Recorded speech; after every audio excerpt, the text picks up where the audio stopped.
Hello everyone, my name is Kont and welcome to the second episode of Dark Souls comic book lore. This time we will be taking a look at the comic book titled The Breath of Andolus. Let's go! So in this text we are introduced to a new land of Ishra, a previously unheard of kingdom that doesn't have a place in time just yet. The first flame, which is called the Sacred Flame here, is being kept alive by the Breath of Andolus, who is a dragon king. But as humans' lands grow larger, the curse of the undead begins and starts spreading. A human lord called Baron Karamas learns that killing Andolus would stop the curse, so he kills the dragon, and with his dying breath, the curse is stopped for some time, but the sacred fire starts to fade, and the Age of Dark is slowly creeping in. Also, the Baron suffers a horrible fate of being cursed to burn forever. Okay, I have to say, this intro to the story is just amazing. Let's begin this journey.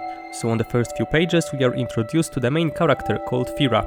We don't quite know anything about her just yet, but she seems to be awakened from a nightmare of sorts. And after that we quickly learn that she suffers from the undead curse and she is slowly losing her sanity.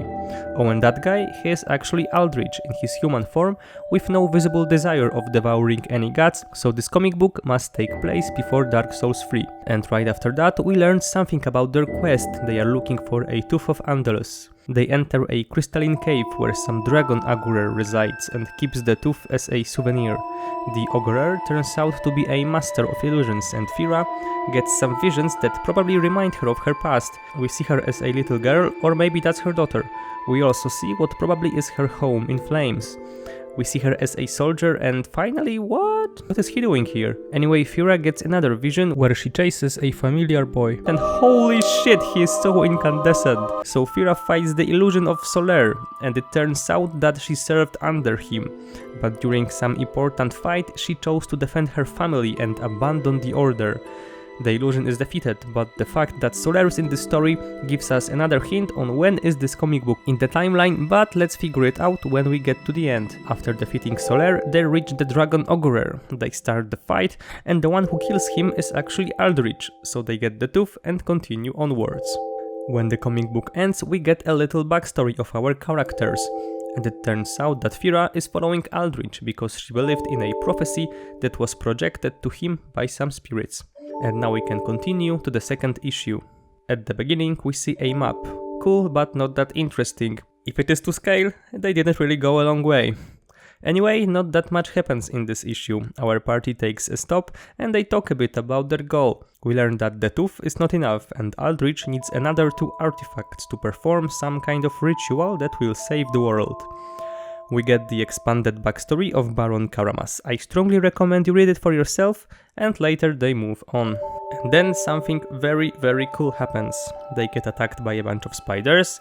Fira says this, so we get another hint concerning the place of these events in the timeline, and then she dies and is reborn at the bonfire in the next issue. And we see her losing parts of her sanity and memories. And this is amazing. I think that this is the first time when we see someone other than the game's protagonist die and suffer the curse. Oh, and she also has a nightmare in which her daughter burns alive among many other people. But that is not enough to break her spirit. She gets up and moves forward, for her quest is not yet finished.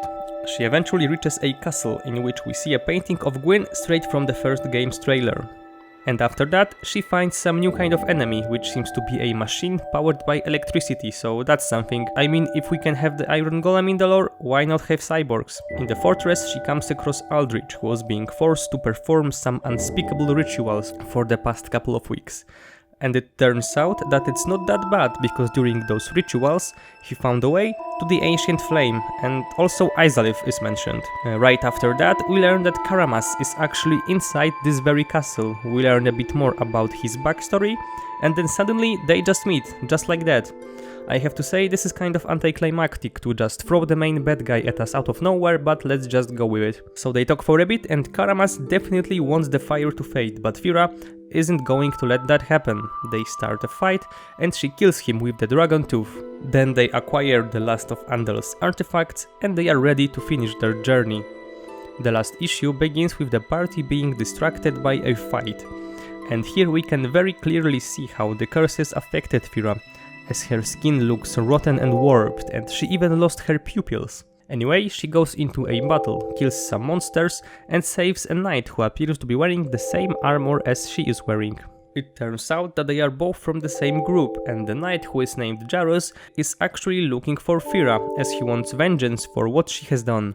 We learn that Fira not only abandoned her company, but also burned everyone who had the curse of the undead in their home city, and now she cannot remember anything as she is struggling with the curse herself.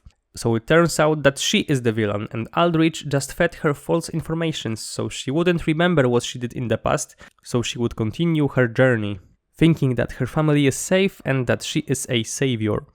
Aldrich even tries to kill Jarus for reminding her about her past, but he is stopped. It looks like there has been a lot of lies and hostility between our characters, but in the end, every one of them wants to end the curse, so they decide to move on and continue the journey.